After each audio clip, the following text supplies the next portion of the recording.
Ayan. Sa mapagpalang hapon po, araw ng Huwebes. Welcome po sa atin pong Thursday class. At ang atin pong subject ay the doctrine of the Holy Spirit. So dito na po tayo sa Roman number 5. Symbols of the Holy Spirit. Tama po ba? 4 pa lang? Hindi pa natin itong what are some of the names and titles ascribed to the Holy Spirit? Yes. Hindi pa? So, ascribe, yung ikinapit, mga titles and names in connection to the Holy Spirit. Ano po? Sige po, tayo muna yung manalangin. Let us pray. Pastor Julie, open us in prayer. Aming dakilang Diyos, nagpupuri kami ng papasalamat Ama sa Panginoon na bawat isa sa amin. Salamat sa pag-iingat sa papunta dito. Salamat namin sa iyo, Panginoon, ang presensya, ang siyang patuloy na gagabay sa amin, sa aming pagkakaroon. Gabayan mo rin po, Panginoon, ang aming bishop, ang pagtuturo sa amin. Salamat sa kanyang buhay, Panginoon, na patuloy na ginagamit mo para maghayag din yung mga salita sa amin.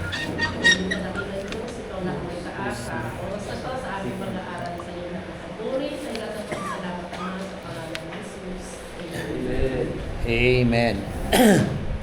Ayan po. So, inuulit ko po, panibago po tayong trimester. Ano po? Ibig sabihin, panibago tayong tuition. So, dito po tayo sa what are some of the names and titles ascribed to the Holy Spirit? Letter A, sa ating pong mga manual, names and titles tell us a great deal about a person, his nature, and his work. So, mahalaga po yung pangalan, pangalan ng isang tao, at syempre, kung ano yung nakakabit sa kanyang pangalan. Tama po ba? So, ganyan din po kay Holy Spirit. Kaya lang, kumisan, ito yung pangalan mo, may kasamang honorable, di ba? Title, mayor, congressman, senator, di ba? Yun na yung title, honorable. Pero, hindi tumutugon yung kanilang mga lifestyle o yung kanilang mga buhay sa tinatawag na title na nakakabit sa kanilang mga pangalan. Kaya mahirap yun. Kahit sa atin din. Bawa may kabit sa pangalan nyo yung doctor, bishop.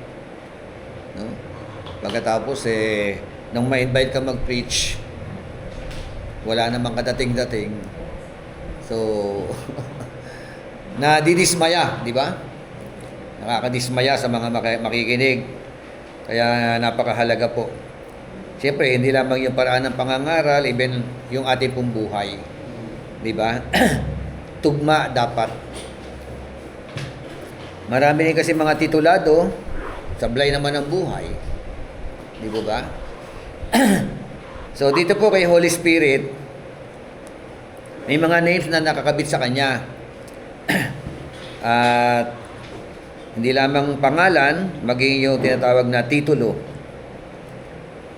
Letter B, there are about 50 names and titles.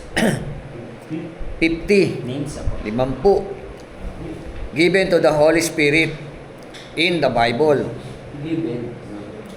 And all of them emphasize something or some unique aspect of the work and ministry of the Holy Spirit. So, hindi naman title yun, Ito po ay meron tinatawag na unique aspect sa kanyang galaw, sa kanyang ministeryo. Okay, number 1, tinawag po siyang the Spirit of God. Basa po 1 Corinthians 3:16.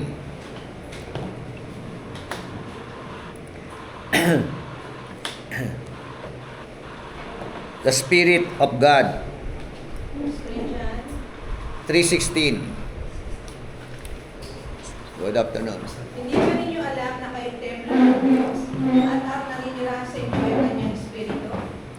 Okay, so naninirahan sa inyo ang kanyang espiritu. No? Hindi ba ninyo alam na kayo ay templo ng Diyos?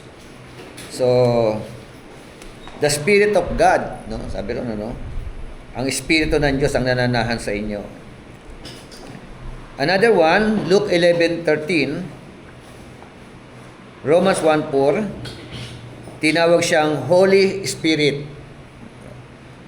So, or Spirit of Holiness. Amen? Kaya ang isang tao na hindi po nabubuhay o namumuhay sa kabanalan, hindi po o mahirap po magkaroon ng tinatawag na relationship o kaya yung pakikipag-ugnay kay Holy Spirit. Maliban na lamang kung talaga ang ating i-repent yan at hingin ng tawad sa Panginoon. Pero pag namumuhay sa kadiliman ng isang tao, hindi po kailanman magkakaroon ng healthy fellowship. Amen. The Spirit of the Father, Matthew 10:20. So tinawag din po siya na gano'n, Holy Spirit, Spirit of God, Spirit of the Father. So the Spirit of Him who raised Jesus from the dead. So Romans 1:4, Romans 8:11, 1 Peter 3:18. So tinawag siyang Espiritu na kung saan ano yung naging ministry niya? Ano yung ministry niya rito? Ni Holy Spirit, ng Espiritu. Siya raw po yung nag-raise up sa ating Panginoon Jesucristo from the dead. Kita nyo, no? Another one, tinawag siyang the power of the highest. Kapangyarihan ng kataas-taasan. Ibig sabihin. So, tinawag siyang the breath of the Almighty. Job 33 verse 4, Job 32 verse 8. So, the Spirit of grace. Biyaya, di ba? Hebrew chapter 10 verse 29. Basa nga po 10:29 ng Hebrew or Hebreo.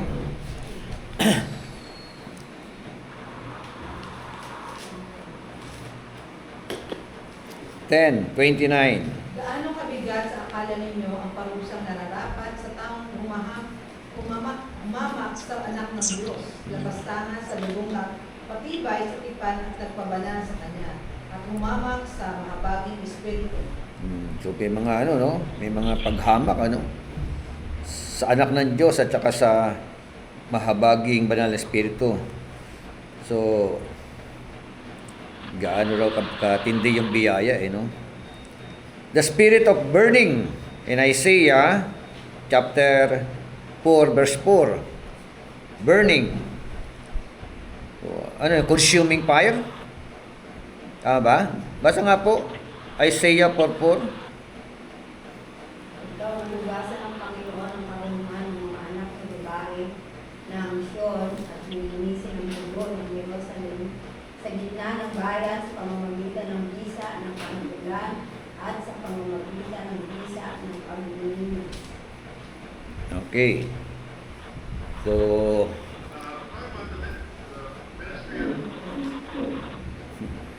the Comforter in John chapter 14 verse 16, sa iyong kaaliwan, lalo na sa mga nasisiphayo, tinawag siyang the Spirit of Truth, Espiritu ng katotohanan. Tinawag na the Spirit of Life, Espiritu ng buhay. Tama? Spirit of Adoption o pag-aampon. Paano malalaman na ikaw ay adopted? Paano? Through Christ. Sa pamamagitan ng alin? Ng Kristo. Una, sa kanyang pangako, sa kanyang mga salita, di ba? Pangalawa, yung Spirit natin at saka yung Holy Spirit, sila po yung nagtatagpo, no? Parang siya yung sasabi, no po. Ano pa? The Spirit of Promise. Espiritu ng pangako. Spirit of Glory. Or Espiritu ng kaluwalhatian. 1 Peter 4:14. The Spirit of Love in 2 Timothy 1:17. Pag-ibig. The Finger of God. Meron pang title lang no? Daliri ng Diyos. Diba yung So, yan po yung mangilan-ngilan lang, pero ayan sa ating pag-aaral, 50 siya, 50 names and titles given to the Holy Spirit in the Bible. So, bawat titles and names niyaan, meron po yung tinatawag na ministry and functions sa buhay ng mga tao. Dito na po tayo sa Roman number 5. Ay, Google Bishop 100 daw. Umabot na 100 titles.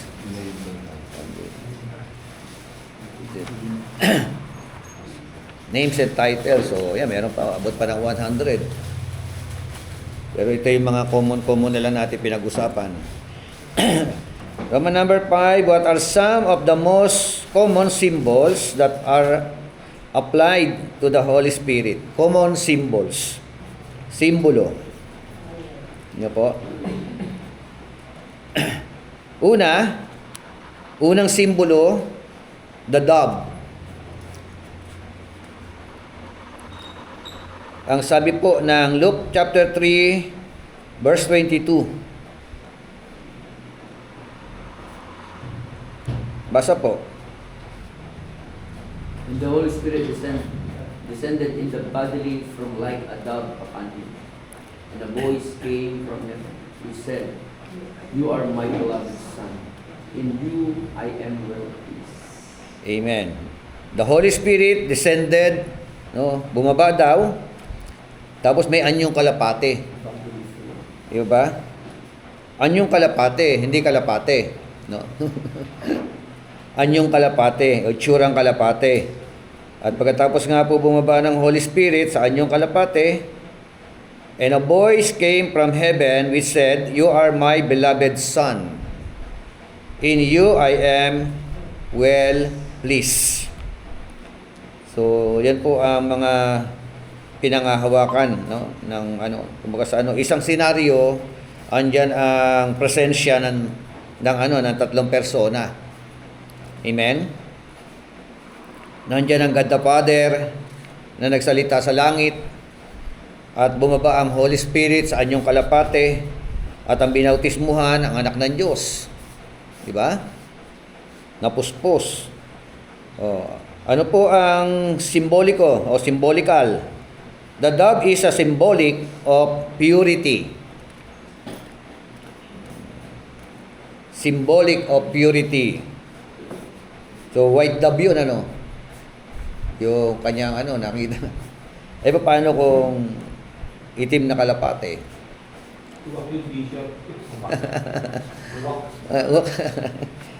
Pero, ito nga yung purity. Sabi nga, Behold, I send you out as sheep in the midst of the wolves.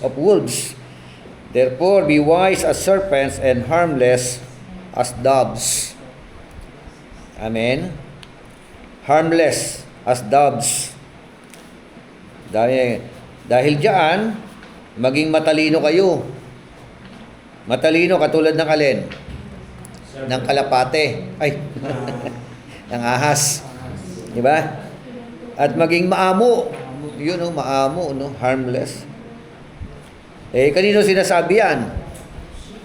Sa mga Kristiyano, di ba? Sa mga disciples ng ating Panginoon. Sinusugo ko kayo, I send you out. Katulad daw po ng tupa sa gitna ng mga lobo. Mahirap yun, ano? Tupa sa gitna ng mga lobo. Tingin sa'yo ng mga lobo, pulutan, ano? Di ba? Kaya habang nasa gitna ka ng mga lobo, ano raw dapat mo maging mindset? Maging matalino. Di ba? Katulad ng serpent. At maging maamo. Katulad naman ng ng doves, di ba? Pero you are in the midst of the wolves. Yun ang characteristic, in the midst of the wolves. Di ba? So, paano kaya yun?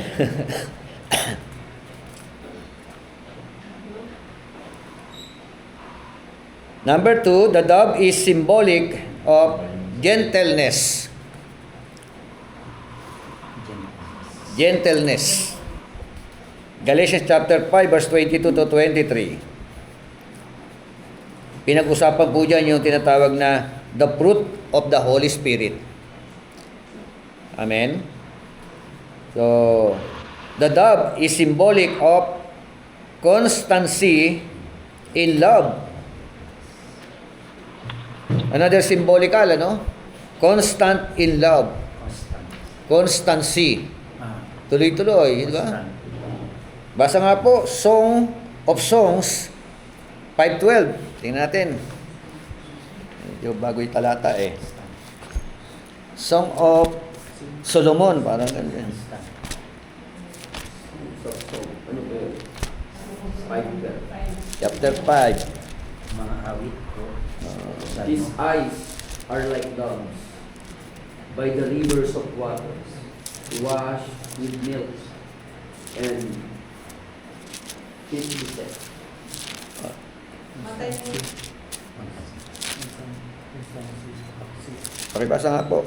Mata niya yung mapupungay, parang ibon sa may bati. Kalapati ang katulad, at gatas pa ang panlinis. Mapupungay yung mga mata. Tumasa sa panlinis. Di ba? Ano yan, parang bumbayin, ano? Awit Mata. Di ba yung mga kalapati mapupungay yung mata, no? Maganda yung mga mata ng mga kalapati, no? Kaya makita mo na daw. Kaya may paghahambing, eh, no? Talagang constancy in love. Kaya constancy in love, ano? Sabi nga ito sa English, ano? His eyes are like doves beside streams of water, but in milk, and repose in their setting. Sino raw yung tinatawag na na dito? Yung mata niya raw katulad daw ng ng doves. Ang kanyang minamahal. Yung kanyang minamahal. Young woman. Kasi nga from verse 10 di ba? Yung context My beloved is dazzling and ruddy, outstanding among 10,000. His head is like gold, pure gold. Andiyan pala, pure gold, no? Dito. Andiyan yung pure gold. Dito hinang, pure. His locks are like clusters of dates and black as raven. Di ba? His eyes are like doves. Yan po yung sabihin talagang constancy in love. Yan po ang isa sa symbolic ng Holy Spirit, yung kalapate. Pangalawa po, another symbolical, fire. Fire. Revelation chapter 4 verse 5 and Isaiah chapter 4 verse 4. Ang sabi po doon na Revelation 4:5, and from the throne proceeded lightnings, thunderings, and voices. 7 lamps of fire were burning before the throne, which are the 7 spirits of God. Meron pala. 7 pala espiritu ng Diyos. Which are the 7 spirits of God. Tingnan nyo na naman yan. May mga symbolical na naman ako pumasok dyan. Ibig sabihin, 7 ang Diyos. O ano ba? Sa Isaiah chapter 4 verse 4, when the Lord has washed away the filth of the daughters of Zion and poured the blood of Jerusalem from her midst by the spirits of judgment and by the spirit of burning. Amen? Spirit of, burning, spirit of judgment. So, ibig sabihin, ang apoy, apoy. Ito po ba, ang apoy, ito ay pwede magpugnaw, Pwedeng tumunaw, pwedeng tumupok. Diba? Pero sa isang banda, kung ikaw ay maayos, good afternoon po, pwede maging instrumento to purify. Purifying us. Amen po ba? So, pag unprepared ka, matutupok ka. Kasi apoy yan eh. Diba? So, ibig sabihin, pag pinag-usapan ng fire purifies. Amen? So, mag-isa 1 Corinthians, di ba? Pati yung mga gawa natin dadaan sa apoy. Tama? At pagdaan sa apoy, dalawa lang yun Pwedeng manatili, pwedeng matupok. Pag ang gawa mo, yari sa dayami, yari sa ipa, yari sa kahoy, matutupok. Pero yung dayami, yung ipa, pagdarang pa lang sa apoy, tupok agad Pero yung kahoy medyo tumatagal. Tama ba? So, pero pagka ito ay yari sa ginto, habang dumada sa apoy, napupurify. Diba? Lalo namang, kasi pag dumaan sa apoy, yung mga sangkap ng pagiging ginto, natatanggal. Nagsiseparate. Di ba? At nagsasama-sama yung ginto. At pwede ka humulma uli. Di ba? From that gold. So, ganun po yung nangyayari sa atin. Basa nga po Isaiah 6:7 para lalo maging clear. Pinampi niya ang baga sa aking mga labi at sinabi, ngayon, naidampi na ito sa iyong mga labi, pinatawad ka na at nilinis na ang iyong mga kasalanan. Oo, kita mo, Baga, Ano nangyari? Dinampi sa kanyang labi. Di ba? So, what happened? Ito po yung nagdala to purify him. Amen? Nilinis. Pagkatapos sinabing dumampi sa kanyang labi ang baga. Ibig sabihin, malinis ka na, nilinis ka na. At pagkatapos po ng linisan na yon, purifying na yon, nagtanong na naman ang Panginoon, whom shall I send? Who will go for us? Kaya, ang lakas niya ng loob niya. Lord, send me. Kaya, minsan, pagka may mga, nagmi-meeting, may suggestion. Suggestion mo yan. Kaya mo italaga yung sarili mo diyan. Hindi na mo pwede sabihin, Lord, send them. Madalas ganun. Madalas hinahamo ko sa ganun. Ikaw nagpanukala, ikaw meron gusto niyan. Ikaw, pangunahan mo. Boto na send pastor. So, kita niyo yung karanasan. Hindi ka magkakaroon ng desire to send yourself without purifying. Amen? So,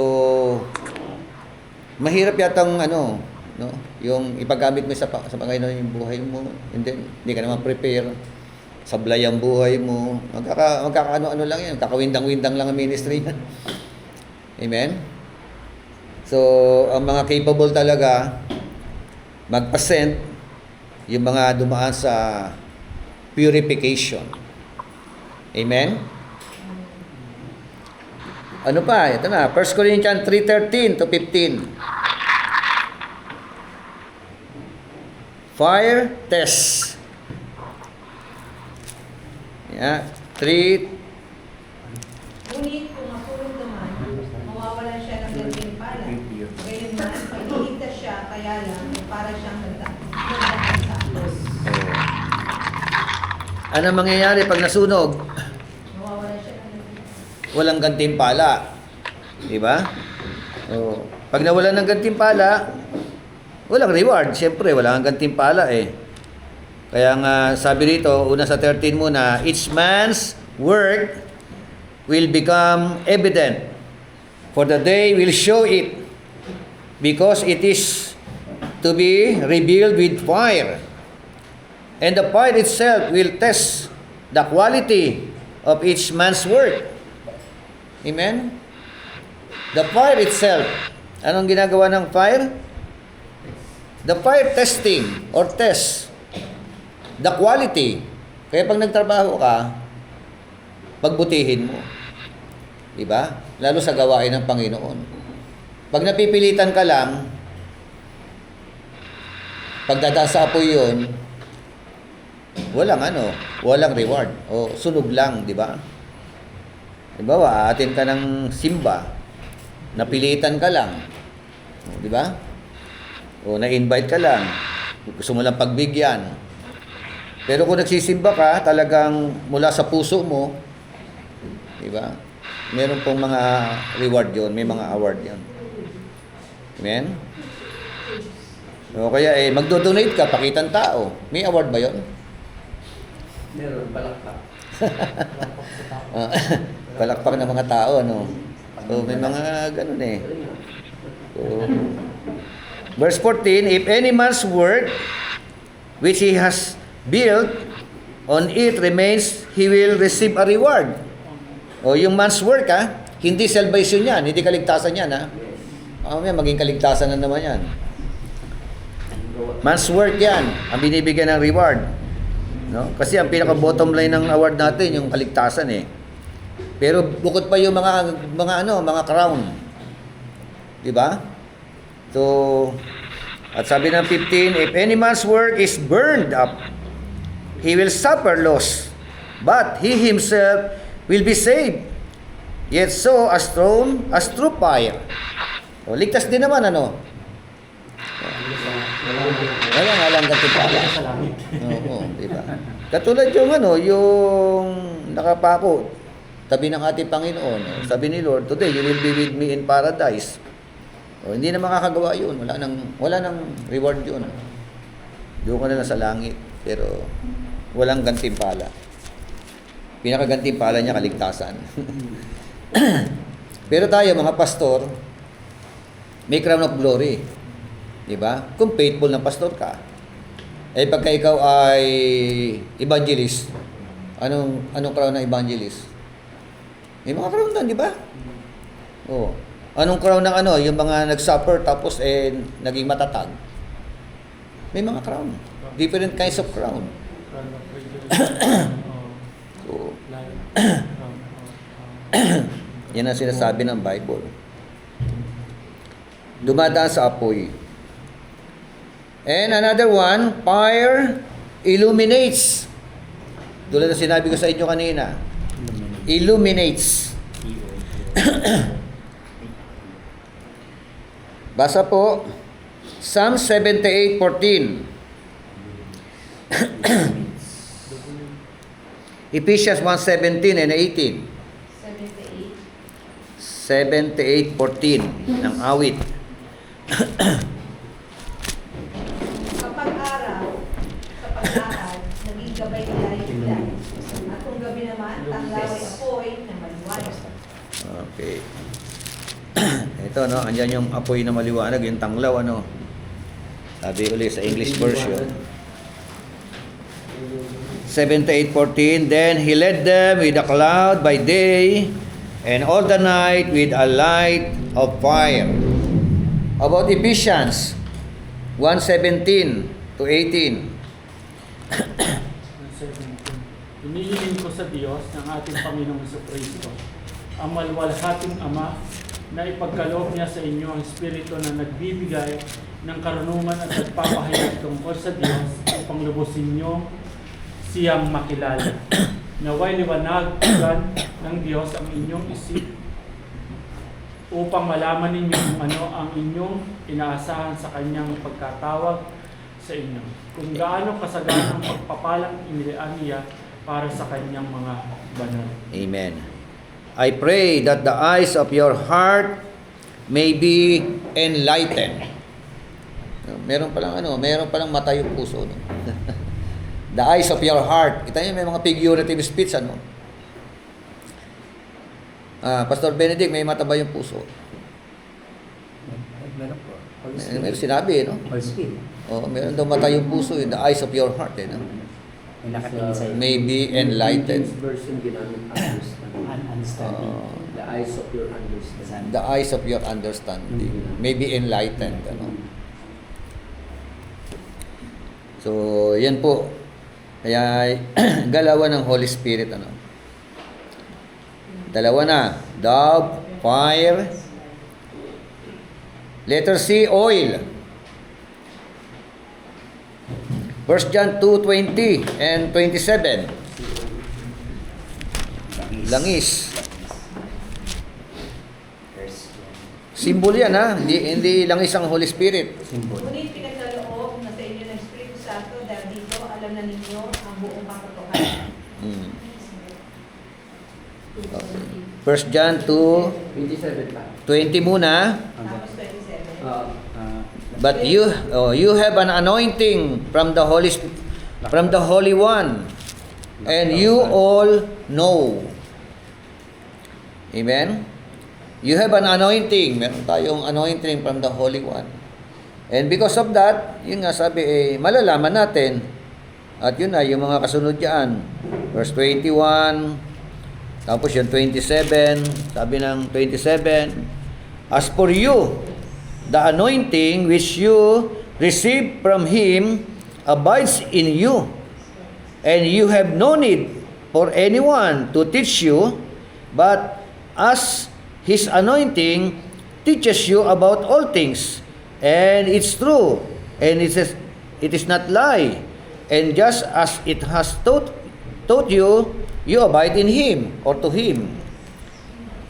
Amen. So si Holy Spirit yung dakilang guro. Yan yung ginagamit na ibang... Yung mga ayaw na mag-aral. Na ayaw mag-aral. Tuturuan na daw sila ng banal na Spirit. Oo, yun. Diba? Ito yung 27, ano? Pero may context na naman no?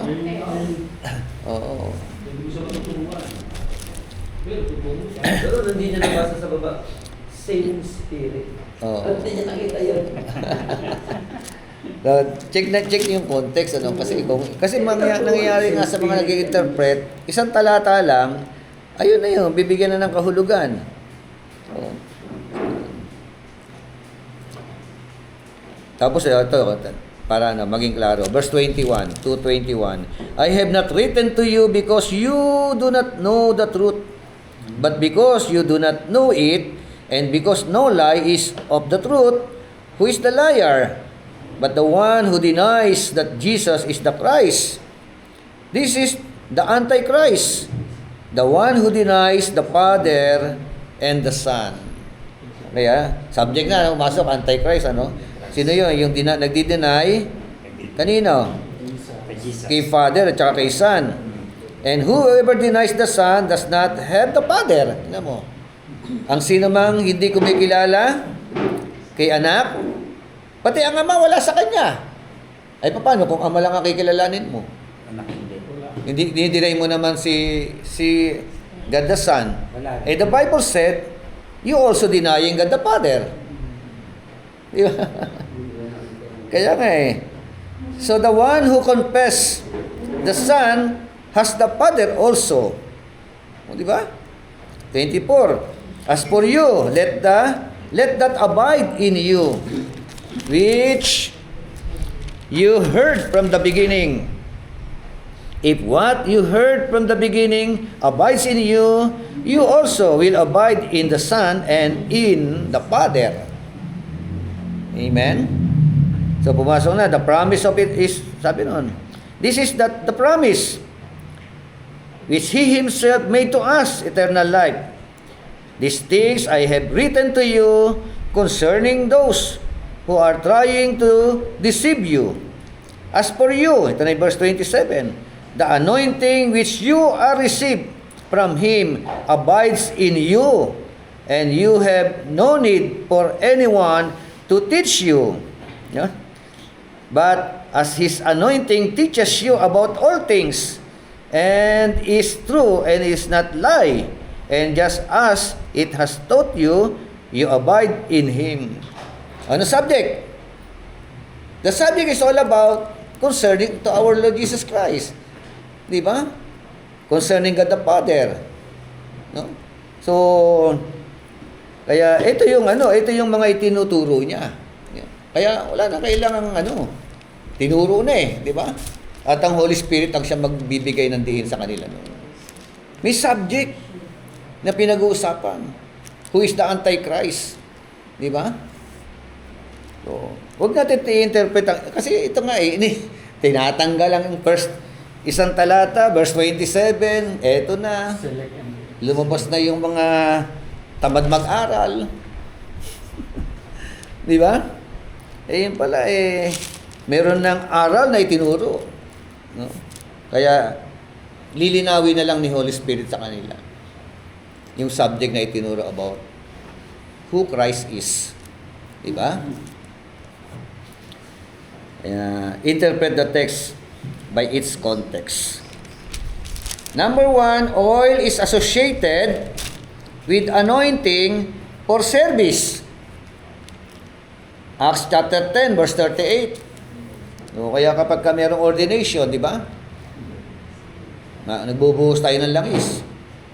Di ba? Anointing for service. Basa po, Acts 10:38. Alam ninyo ang tungkol kay Jesus sa taga-Nazaret at ang paanong pinili niya ang Diyos at pinuspos ng Espiritu Santo at ng kapangyarihan. Alam din ninyo na pumunta siya sa iba't ibang dako upang gumawa ng kabutihan sa mga tao at pagalingin ang lahat ng pinapahirapan ng diablo. Nagawa niya mga ito sa pagkakasama niya ang Diyos. Okay. Yung tanong, kailangan po bang gumamit ng literal na oil para i-anoint for service? Symbolismo po kasi. Symbolical. Pag-anoint ni Samuel din kay, hindi ginagamit talaga yan. Aaron, literal yun na meron silang oil, literal na gagamitin natin sa service, pero symbolical. So, ano yun? Kahit na hindi mo siya buhusan ng langis o pahiran ng langis, Ayun ang buhusan. kailangan pa rin buhusan. Yung isang container na. O pahiran ng langis. Alam mo, anointing ng oil. Literal oil, ha? My point is all about literal oil. Kairan na. Di ba? No need or symbolical lang? Ako kasi pastor, bishop gumagamit ako ng oil. Oo, di ba? Kaya nga. Halimbawa, dedication ng bata. Oo. Ganun yan Ginagamitan. Ginagamitan ng oil Gumagamit ko. Oo. Hindi ito, So, sa pati sasakyan, dedications ng sasakyan, ng bahay. Symbolismo naman po yun. Symbolical. Pwedeng gumamit literal Apo. to symbolize. Yes. Di ba? Parang ganun, Kasi, kasi nga oil symbol no? Ng anointing. Not necessarily yung oil, yung Holy Spirit, hindi yun. Hindi siya, Sabi kasi, ang ibig kasi dito, sabi yung Holy Spirit, so ibigay si Jesus na nagdala sa nagpapano. hindi, si Holy Spirit, hindi siya yung oil. Hindi siya. Bleaching oil. Pwede ba gumamit ng crude oil? Yung ano ba? Marami. Use of Use oil. Use oil. Ginagamit. So, fresh oil, di ba merong olive oil, yung oil ng galing sa Israel. Palm oil. Di ba? Ay, yung baby oil. Pwede wala kang olive oil walang galing sa Jerusalem na oil. Pag wala sa probinsya, pwede na yun. Coconut oil. Pwede. Ibig ko na made natin, okay? Oo. Okay ako doon. Huwag lang yung isang palengke na coconut oil para dito. Mantika. Mantika. Alam magamit, mantika. Diba? Sunflower oil pa nga eh. Hindi kasi, ano yan, di ba? Ano ba? Symbol lang naman eh, no? Symbol. Hindi naman ako specify kung anong klaseng oil. Pero ang ganda- Basta hindi siya, yung oil, hindi siya si Holy Spirit. Hindi. Holy Tama? Pero natin mo natin na ano yun. At ang pag-ano yung sa kanilang bishop, hindi katulad sa patak-patak. Alam mo, Buhos nga eh. Kaya nga pag ano, binubuhusan nga natin. Ano, eh. beard going down to... Kailangan mag-yun nga, kailangan yan. Dada sa balbas ni Aaron eh, no? Isang litro. Mga tatlong kutsara. Oo. So kung walang olive oil, anong ba? So, sa Old Testament, literal na talaga na nagpapahid sila, nagbubuhos sila ng oil, ano? Ilan? Katulad ni David, si David, no? When he was anointed by Samuel, di ba? Meron talaga siyang tatawag na anointing oil. Merong oil talaga. Talagang for special purpose talaga yun. To anoint talaga. The purpose is for, to anoint. Mga pinag-alala mga ano yan. James 5:40, Mga pinag-alala mga spice para ganyan. Ay, yung ibinuhos ng babaeng pabango. Oil ba yun? Alabaster jar po. Alabaster jar. Ito yung po Isa yun. pa yung oil pa rin na siya. Mahaling pa ba? Ang isang uri siya ng pabango na langis, pero mabango talaga siya. Mabango eh, no? Opo. O yung ano, yung oil from Jerusalem, ang bango eh. Ano po kasi yan eh. Parang pabango eh. Yung alabaster jar bishop, ang pagkakaalam yung background nito, yung bata pa lang kasi, pag lumalaki, medyo special. Ginagamit nila yun sa honeymoon nila. Binabasag talaga yun, very precious po yun. Mahal po Yun. talaga. Ginagamit lang po yun pag talagang mag-honeymoon yung babae. Ang ginawa na lang ng babae, inalay niya yun sa Panginoong Jesucristo. Oh, binasag niya tayo. Binasag niya. Yung Sa akin, napaka- yung ginagamit mo no, ng mga research ko na ginagamit doon ng halo sa ano. Kasi mabango siya bishop eh, parang ang arit ang kakaiba mo din talaga. mamahalin po talaga. Pagka kayo po ba alam mo, nagbabasbas kayo ng bahay, di ba? Meron nagpapa ano ng bahay, dedication. Oh, house dedication. Anong ginagawa niyo? Naggaganong-ganon o nalangis? Pahid. Pahid. Baby oil. Baby oil na lang, baby oil. Oil, baby oil, pwede, no? Meron Basta. akong ginagamit na ano eh. Ako, meron binigay sa amin ng oil eh. Meron din sa akin binigyan Pag ng Jerusalem. pag inamoy mo, mabango Ang bango. siya. Tapos Mas- nakaka-relax. Binigay sa akin, nilagay sa boat yung pag ano, no? Ang ganda nga kapag nagde-dedicate ako, nakita niyo. Yun nga. Ang dami. Tayo masalis yun. Ha? Pang mga tayo masalis. Parang So, Yung ano, literal po, yung sa mga... literal sa Old Testament. Dito sa 5:14, yung ano, hindi ko po yung sa... May sakit. Yung literal po yun. Literal. Eh dito sa Acts 10:38, literal ito? Literal? ano yung Jesus. New Testament ito eh, di ba?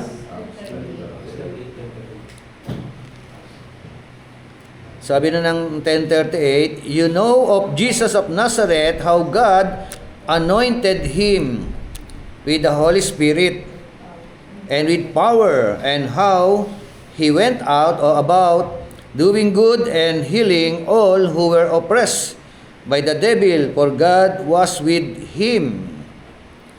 Oh. Ano talaga yung bishop? Is banal na espiritu po. Oo, talaga. ito, no? Talagang Ano yung Holy Spirit? Yung eh, no? ano yung si Jesus ng Holy Spirit. Lucas When he 14. was yung binaptize sa water. Oo. Di ba bumaba yung Holy Spirit? Hindi ito literal, ano? Oh, yung nakita niyo bumaba yung Holy Spirit na sa oil. shoulder ni Jesus. Talagang at that time, yung banal na espiritu nasa katawan ni Jesus. Yun. Lucas Kaya- Bumaba talaga yung Holy Spirit. Nasa kanya po talaga. Oo. Tapos ano yung tinatawag ko? Opo. Oo.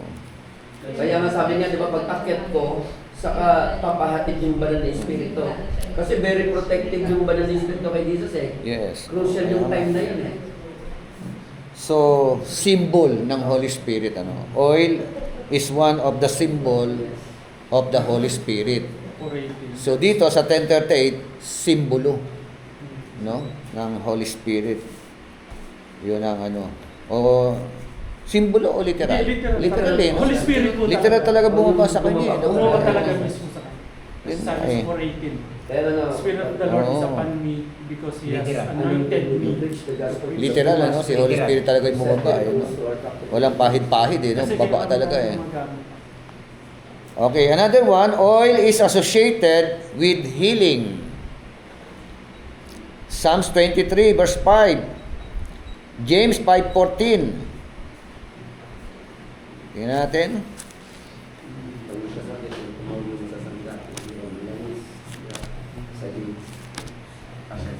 Santiago.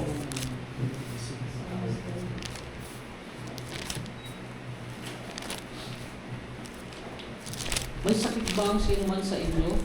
Ipatawag ninyo ang matatandang pinuno ng iglesia upang ipanalangin siya at pahirapan ng langis. Ay, pahiran ng langis sa pangalan ng Panginoon.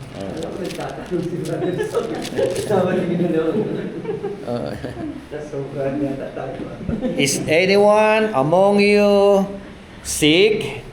Ano?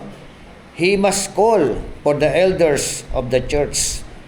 Tumawag daw ng mga matatanda ng iglesia. Pag hindi naiintindihan, bumabalin talaga ako. Oo nga ito. And they are to pray over him, anointing him with oil in the name of the Lord. Yes. Amen. Ang tanong, pwede po ba mag-pray yung hindi elder? Pwede mag-pray? Kahit hindi elder? Pwede. Pwede? Pwede. Pero dito, dito elder lang eh. Pag sinabi kasi bishop na elder, not necessarily matanda eh. Oh, matanda sa pananampalataya, pwede. Oh. Spiritual life. Kasi Yeah. ang tawag dito hindi talaga naman pastor, mga elderly. Oh. Yung during that Di ba? time. Sino ipapatawag? Kasi Elder. May tamang term po eh. Oo. Pwede naman gamitin ng elderly.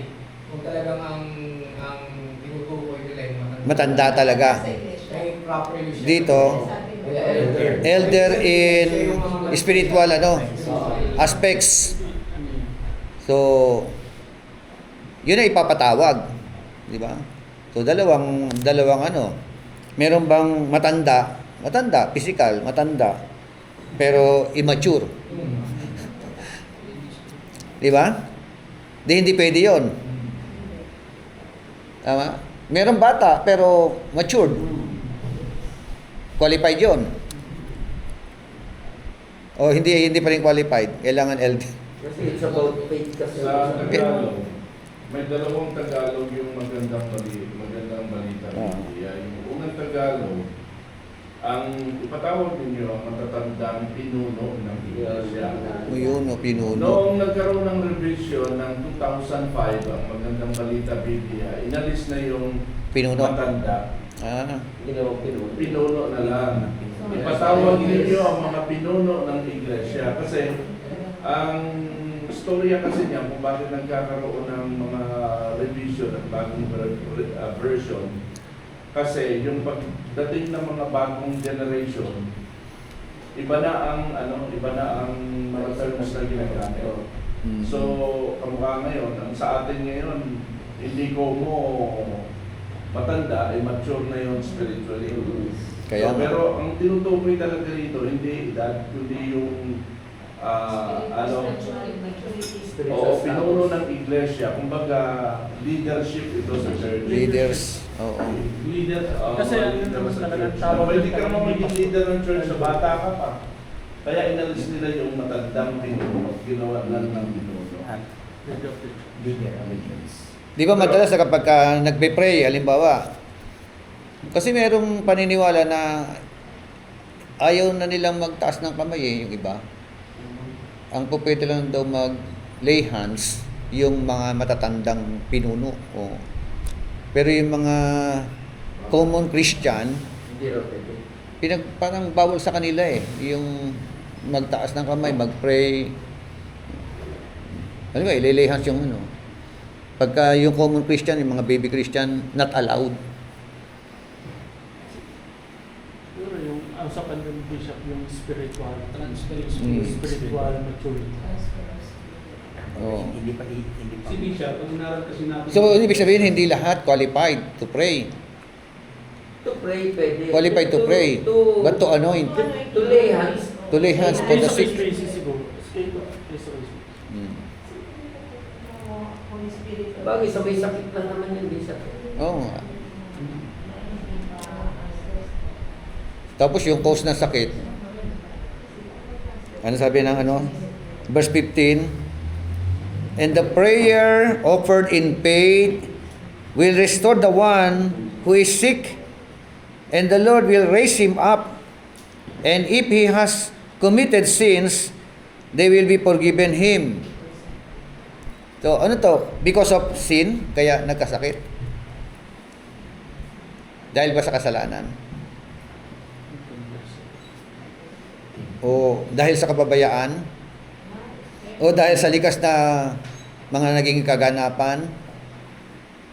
Sinabi ko minsan sin, parang something ng pagkakamali yun. May ako Oo. po sa Old Testament po. na- Kasi madalas nag-ano tayo nagja-judge into the conclusion. Pag may sakit ka, may kasalanan ka. Kaya kami sakit dahil ano ka, di ba? Meron kang mag-confess ka. Ito na gamit, confession ka agad eh. Oh. Bunga ng kasalanan. Bunga lahat ng kasalanan pag may karamdaman. Hindi sa Old Testament po kasi may account po doon na kaya nga tinanong po doon mga disciple kung sino ba may kasalanan. Yung magulang ba o siya. Oh, sa John chapter 9 yon. John chapter 9 lang yon. Sabi ni Lord, para makita yung kanyang kapangyarihan. So- bakit diba? Hindi it doesn't mean na palaging gano'n na buwan ng kasalanan. Kasi yung ating spirituality, nag-focus din po yun ng, kumbaga, affected po yung ating physical body sa spiritual po. Pero hindi naman na gano'n parate. Kasi sa Old Testament, gano'n po yung parang pinatutukulan nila. Pag may sakit, understood na may kasalanan. Sa Old Testament, Sa Old Testament. yun ang agad ng mindset nila. Yung mindset po nila. Pero nung sinabi ni Lord, hindi naman. Kaya si Job, nung nagkasakit si Job, di ba? Ang hatol ng mga kaibigan niya, Hindi sila bang kasalanan? may kasalanan ka, ano ka, mag-repent ka. Yun po yung laging Oo. So, ano yung conclusion natin in connection diyan? Dito kasi, sabi kasi kung yung sa taksing kung ano yan parang Kung may possibility lang. possible, kung may Pero sin. sa karamdaman, because of sin, sabi niya, panatawarin siya ng Panginoon. Oh. Siya hindi babago kasi para pagdalili siya Oh. Ano eh? So case to case basis, if he committed sin o meron siyang tagong kasalanan, patatawarin siya. Pero ibig sabihin, na kung may makaramdaman, qualified sa panahon kasi nila na yan, kasi sa panahon nila to yung pag-render nila doon sa mga leader. Patawag yung mga leader para mga laki dyan may karamdaman. Kasi, nabago siya, pagalingin siya. Kung ang dahilan niya, may karamdaman siya, para pagalingin siya. Kung siya nagkasala sa karamdaman niya, pagalingin siya. Kaya nakunin, So, doon sa 2005 version ng Magandang Balita, Biblia, inalis na yung kung. Dinerecho na. Palalakasin siyang muli ng Panginoon at patatawarin na ang kanyang mga kasalanan. Hindi na sinabing at kung siya'y nagkasala. Palalakasin siya, ibig sabihin pagagalingin siya uli ng Panginoon at patatawarin. Inalis na yung at kung siya'y nagkasala, sa unang version kasi, meron. Pero inalis na yun. So, ibig sabihin, ang cause ng kanyang pagkakaroon ng karamdaman because of sin. Dito kasi... Oh, yung huling version, di ba? Bishop, gano'n. Oo. Wala makalala ba isang bishop? Oo May nga. maaari, paano po yung mga heredity? Hereditary. Naman. Hindi, ganun din. Wala namang namamana ng sakit, pastora. Namamana ng lifestyle ng magulang. Heredity. Pero yung namamana ng sakit, wala ko. Mali yung sinasabi na yung namamana ng sakit, hindi. Kasi yung lifestyle ng parents niya, ginaya niya, kaya ganun din. Hindi mo bakit po yung pastor namin, yung mga kapatid niya na matay tapos lahat sila kapuso. Oo. Oo, yun. Kaya nga, family nga yan eh. Okay, hereditary. Kaya hindi naman na yun. Lifestyle po. Yan ang sabi ng mga doktor. Hindi na, kasi kung ano yung kinakain nila, kinakain mo. Kung anong hindi nila, hindi mo. Kasi pagmulat mo siya. Kaya Ano na nga kumbaga, Pero may nabalitaan ka na rin ba na buong pamilya niya may high blood pero siya wala? May nabalitaan na po ba kayo gano'n? Pero hindi ganun. Oo. Pero halos So, ibig sabihin, hindi, ano? Sampu sila magkakapatid. Siya Meron din pastor kasi ganito. Ako, bata pa ako, meron akong asthma. Asthmatic ako since 4 years old hanggang ngayon. Nagkaapo ako. Ang apo ko may asthma, skin asthma naman. Diba? Ang tanong ng doktor, meron ba sa pamilya niyo may asthma? Ako kagad ignore yung ay mana ko. Hereditary.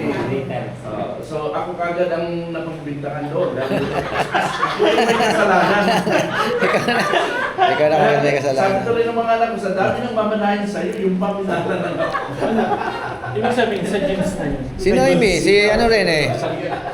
Sabi si Noemi, yung ano niya, yung apo ko kasi, anak ni Samuel, meron ding ano eh, no? Di ba, skin asthma. Sabi naman ni Noemi, ang dami-daming mamanahin sa akin.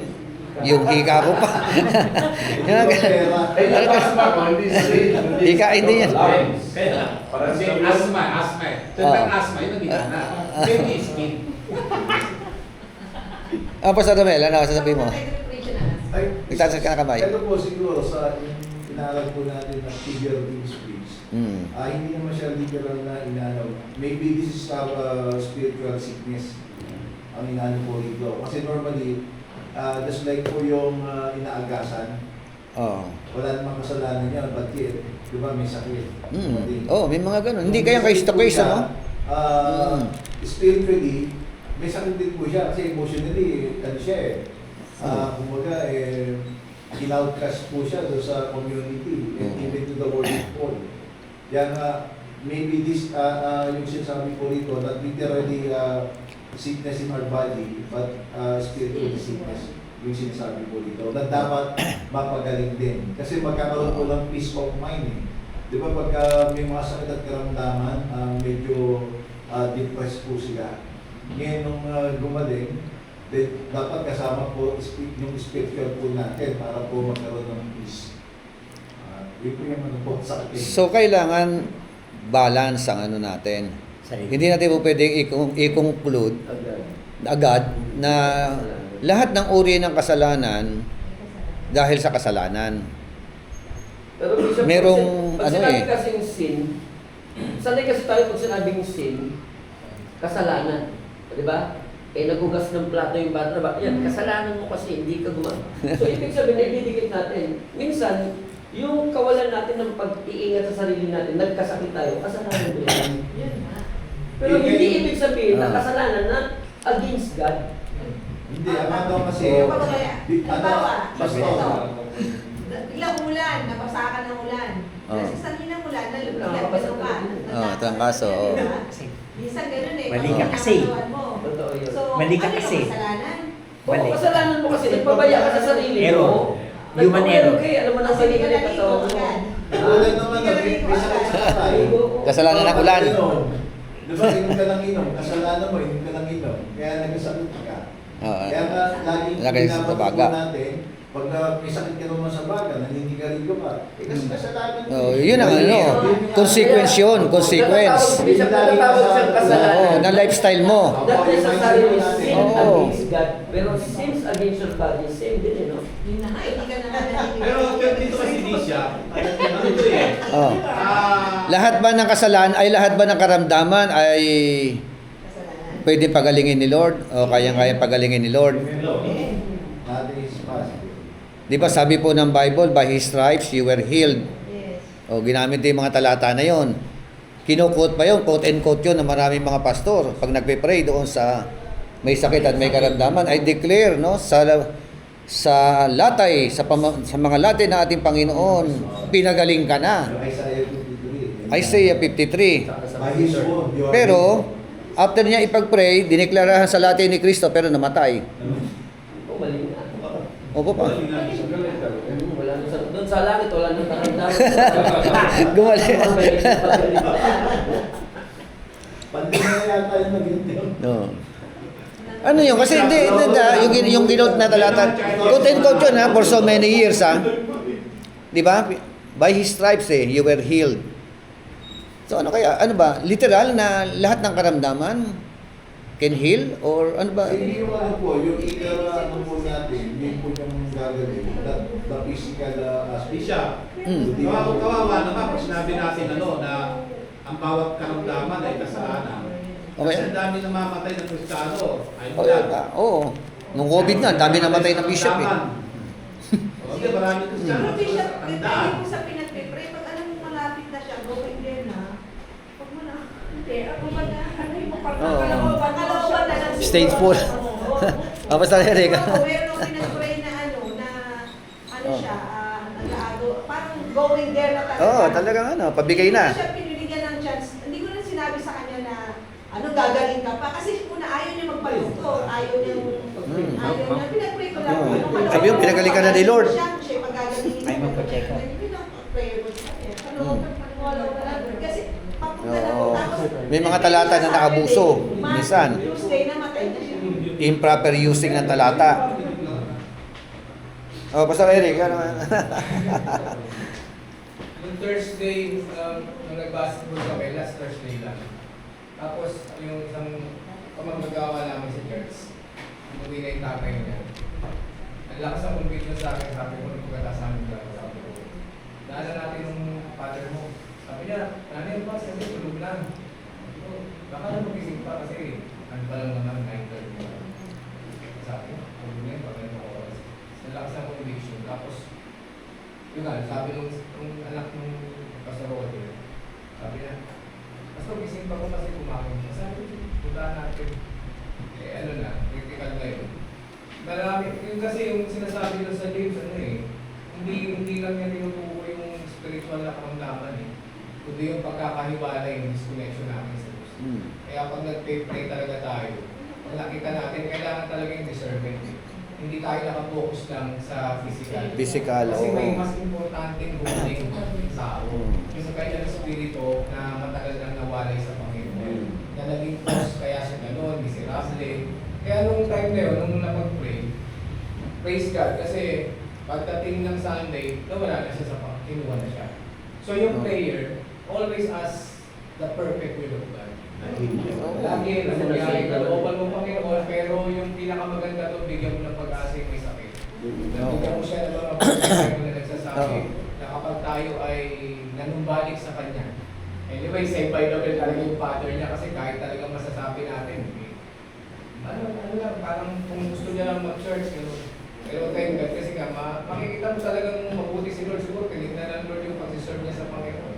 Kaya yun, malaking bagay talaga na yung isang karamdaman matrace natin yung spiritual na pagkakahiwalay sa kanya.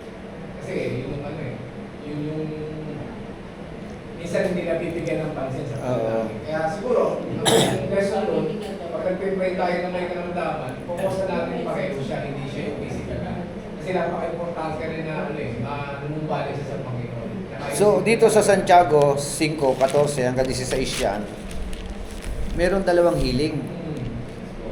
Physical healing, spiritual healing. Yung mapatawad ka sa kasalanan mo, spiritual healing yan, di ba? Yung gumaling ka sa karamdaman mo, physical healing. Kaya makikita mo na doon na yung tao, matidiscern mo na nalapit na siya, binibigyan na talaga siya ng chance.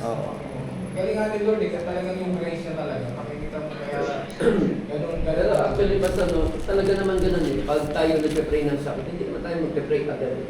Number one, i-motivate mo siya. At patanggapin kung maaari talaga. Kasi talaga pinaka-basic na ginagawa natin ng mga pastor. Hindi naman yan pagdating may sakit, Lord, pagalingin mo po siya. Hindi naman ganun May aral mo rin. Usapin mo siya. Isashare mo ng Word of God. Kaya yung James, tama po yun. Dalawang healing talaga ang binibigay natin. Lalo din sa lahat. Hindi Kristiyano. Paano pag Kristiyano may sakit? Pero dito kasi di siya, pag pinag-uusapan Kasi Kristiyano, Kapitulo 5, verse 20 kasi. Kapatid Ano ito mananampalataya na ito Mga Kristiyano. Sabi rito, meron ba may sakit sa inyo? Yan, sabi namin. Yan sa 14, is any sick among you? Yun nga, yung tanong. Sino kausap dito? Sino sinusunod? Among your brethren. Ni Santiago pala. Kasi issue niya to eh. So, iisip mo niya, di mo naman nanampalataya. Oh, sabi niya dito, ipatawag siya, hindi mo naman. Katawag yung matatanda. Hindi, bakit sa 15, sinasabi niya, kasi pananampalataya ay nakapagpapagaling. Kaninong pananampalataya? Okay. Kaninong pananampalataya yung makapagpapagaling? Yung nagpe-pray? Sa tao, O yung, yung hindi, okay. yung pinagpe-pray? Sabi, Hindi na kasi may dalawa pa yung na panggugula, pagkagalingan. Sabihin, yung dalawang siya rin, pagagalingin siya dito. Oo. Tapos, and sabi niya, and if he committed sin, yan. Kung siya naman yung nagkasala, then siya di forgiven him. Tatawarin din siya. Oo. Kaya nga sabi dito sa ano eh, kaya nga sa 16, confession calls pa to natin, pray mo to natin. Oo. Kung nag-confess siya may kasalanan, siya pag-pray mo, pagalingin siya. Maybe, baka yung karamdaman niya, doon ang galing. Pwede yun eh. So, Pero hindi ibig sabihin din siya na nakatutok tayo na katulad ng doktrina ng iba na, ay, kaya ka nagkaramdam, kasala ka. yung judgmental na kagad, ano? Because, oo. May mali doon din siya pagkakataon. So, case-to-case basis, ano? Katulad yung, yung John, chapter 9, yung sinasabi ni Pastor, Romel, no? Kasi ang issue doon, ano dahilan? Sino yung cause ng pagkakaroon niya ng karamdaman? Nanay niya ba o siya? Yun ang tanong ng mga tao eh. O magulang niya ba o siya? Eh ang sagot doon, hindi dahil sa nanay niya o siya ang ang nagkasala. Bagkus merong gustong ipakitang kadakilaan ang Diyos dahil sa kanyang karamdaman. No? So hindi hindi dahil sa kasalanan ng sino man. Kasi gustong magpakilala ang Panginoon. No? Makita ng mga tao. So mahirap talaga mag-conclude na na minsan kasi may mga pastor talaga na laging gano'n sinasabi. Pag may sakit, Pag may sakit, yun na. In-addition po sa sinabi ni Pastor FB na confess your sin. Kung gusto mong bumalik, na dapat talaga tayo po, bago po tayo mag-lay, lalo na mga hindi mananampalataya, dapat po muna patanggapin. Kasi sabi dito, confess your sin. No? Your faults one to another and pray one to another that you may be healed. Para gumaling ka, kailangan magsisimula. So meron bang ron? Meron bang which comes first? Healing or forgiveness? Forgiveness. Dito kasi di siya, sa pinag-aaralan natin. Dahil kasi may if he committed sin, sabi nung dating talata kung nagkasala, patatawarin. Pero pinagaling na. Pagdagaling ng Diyos. Hindi siya kasi dito. Hindi kasi Kristiyano na ito eh. Ito kasi sabi ng mama ng palayta. Pananampalataya. Pero usapan natin yung Oy, pananampalataya. Bawa, merong gustong gumaling. Tapos pray mo ko kasi gustong gumaling. Hindi mananampalataya. Una. Wala siya na may kakayahan ka na manalangin sa Diyos. Parang gano'n yan eh. Bakit katulad ng babae, kasi sabi ni Padre Romel, kasi alam niyang si Cristo galing sa Diyos at nagpapalit. Yun ang last option niya. Wala sa last option lang eh. So, yung sabihin, andun yung pananampalataya niya. O hindi, balikan ko yung tanong ko. Ano na una? Healing or forgiveness? Forgiveness muna. Tapos yung Tingnan niyo yung pabasahin yung talata. Ano sabi ng talata? Tingnan natin. Balikan natin. James chapter 5. Kristiyano Verse. tinutukoy natin dyan. Christian ito Hindi believers. 14, taas ko. Is anyone among you? Then he must call for the elders of the church. And they are to pray over him. Yun ang gagawin, di ba? Anointing him with oil in the name of the Lord. I-anoint ng oil sa pangalan ng Diyos, ng Panginoon. And the prayer offered in faith will restore the one who sick. The prayer offered in faith will restore the one who is sick. And the Lord will raise him up. Tapos yung kasunod lang ito, and if he has committed sins, they will be forgiven him. Ano na una? Healing. Healing muna, Bishop. Healing, di ba? Healing. Kasi Kristiyano. Dito na. Christian nga eh. Bishop kasi ang Bishop eh. Di, kaya tanong ko. Nauna healing. Healing dyan. Bago forgiveness. Healing. Dito, naunang hindi. Di ba? Kasi kung nagkasala, ito pwedeng patawarin. Tapos verse 16, therefore confess your sins to one another and pray for one another so that you may be healed. Healing. Anong healing na naman dito? Yung senior So that you may be healed yung kasalanan. sa karamdaman sa kasalanan na ito. Hindi physical. Oh. The effective prayer of a righteous man can accomplish much. Kasi dito sa English, for one another that you may be healed and restored to our spiritual tune, mind and heart. Spiritual siya. Spiritual na healing? Pero kung hindi yan, balikan natin Bishop, kung hindi mananampalataya, gusto may gumaling. Prayer of righteous man makes it. Pag-iluhan mo muna. Diba? Pag hindi mananampalataya, mahaligtas kaya ebanghelyo naman ang prayer natin. Alam sorry, pagparima ako. Andreto. Siyempre, ang goal, ang layun natin pagkatawag, kaluluwa muna sa mga Okay. unbeliever. so sa hindi mananampalataya, God can heal them, no? Through prayer. And of course, faith ng mga nagpe-pray at saka faith ng ipinagpe-pray. Kasi Bishop, Tama? meron kasi mga karanasan kami na hindi mananampalataya, napagaling talaga. Unbeliever yon. Unbeliever yun. Unbeliever. Pagkatapos nun, nang sila mapagaling, sumunod naman sandali. Sandali. Nawala din. Wala rin. Marami Pero ganun. yung iba na pinag-pray mo, pagkatapos, humingi ng tawad, sabi no, siyempre, ano mo yan siya, nagpapatuloy. Kaya, depende sa, yes, kasi hindi siya talaga, natural lang, pag hindi manamatay, ito gagawin mo. Bangheluan mo muna. Kami siya, palawakin natin yung discussion. Kasi ang pinaka talagang main issue ng sulat ni James, about sa mga kadaldalan talaga. Kaya talaga tinatake niya dyan yung bigla So, maybe, pagdating sa chapter 5, yung dinidil dyan, not only yung physical illness, kundi yung damdamin, emotion. Kasi nga diba dyan, kung makikita nyo sa chapter, dito po kasi mabuksan yung nakita ko lang po dito kay Pastor, nakatingin ako dun sa likod, na if you forgive one another, alagay doon.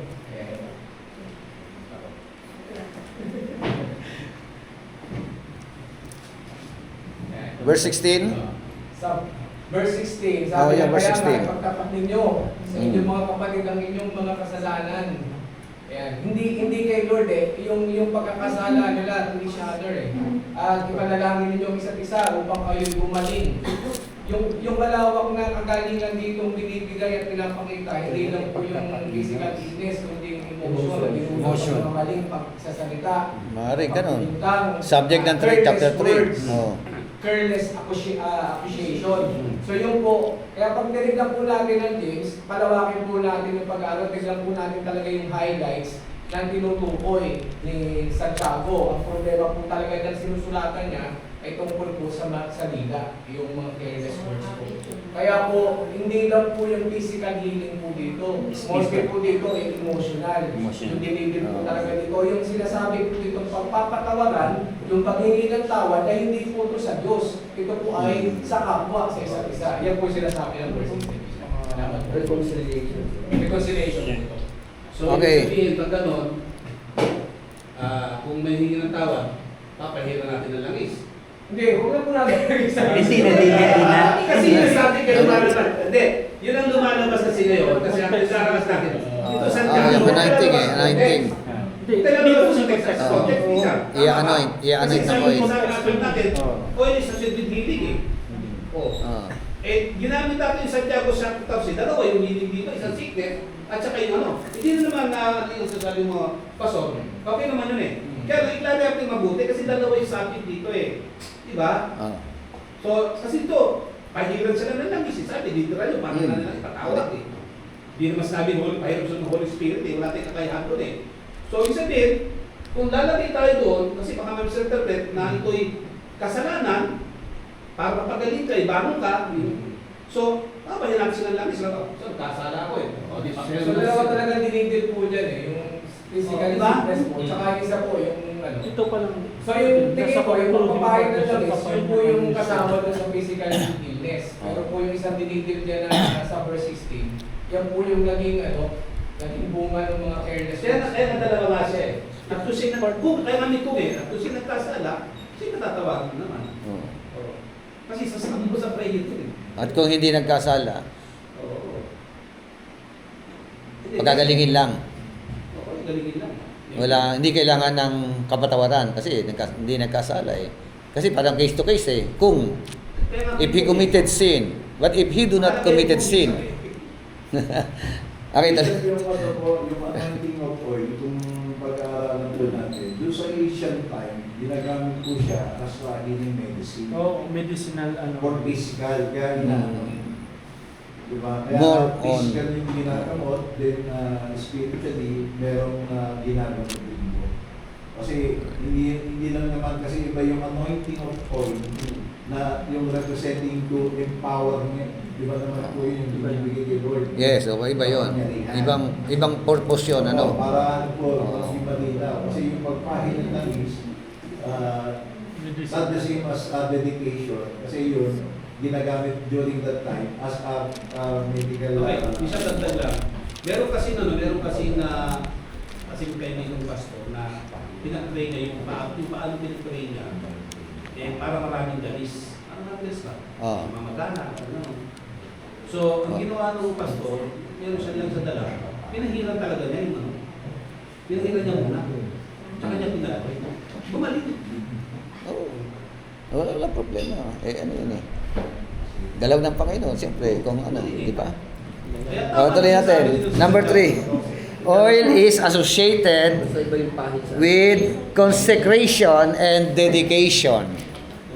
Consecration and dedication.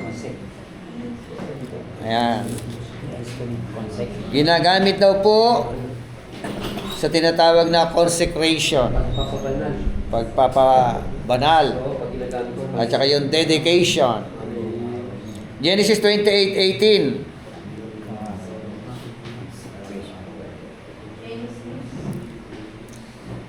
Genesis 28:18. Basa.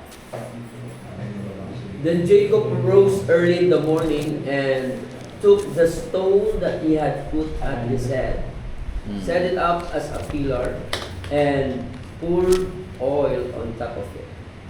Poured oil, ano? Consecration, ano? Inunan yung bato. Ibig sabihin yung oil, ano? Buhos talaga, no? So, ibig sabihin, no, sa Tagalog niyan? Tagalog? Maagang gumising si Jacob ng umagang iyon, kinuha niya ang inunang bato at inayo bilang isang alaala. Binuhusan niya ito ng langis at ipinalaga sa Diyos. So, ibig sabihin ng ano? Buhos, ano? Hindi wisik. Poured. Hindi pahid. Binuhusan. Iba naman po yun. Buhos. Binuhusan. Kasi sa pagbisik kasi, tatabang kamay mo, ganun-ganun mo lang. Kasi yung buhos kasi, medyo marami Buhos. mo. Oo. Binuhos mo. Iba pa yung Wala mo pahit. sinabing amount na gano'ng karami. Basta, Pouring out eh, no? Pour out eh, no? Oo, pwede kalahating baso. Oo. Pwede yung malilit na baso, tagayan ng mga lasinggero. Pero yun ang ano, yun ang paraan. Buhos. Hindi wisik. Hindi pahid. Diba? Ay kung magko-consecrate ka ng bahay, magde-dedicate ka ng bahay, pahid. May bibili ka ano ba? To consecrate yung mga establishment. Di ba? Kasi minsan mayroong business establishment. Siyempre, dahil ako nakakagawa na ako sa ganyan. Ang ginagawa ko po, bawat corner, binubuhusan ko po siya. Binubuhusan na. Ano? Tapos yung kamay ko lalagyan ko, ilagyan ko naman sa may hamba. Oo.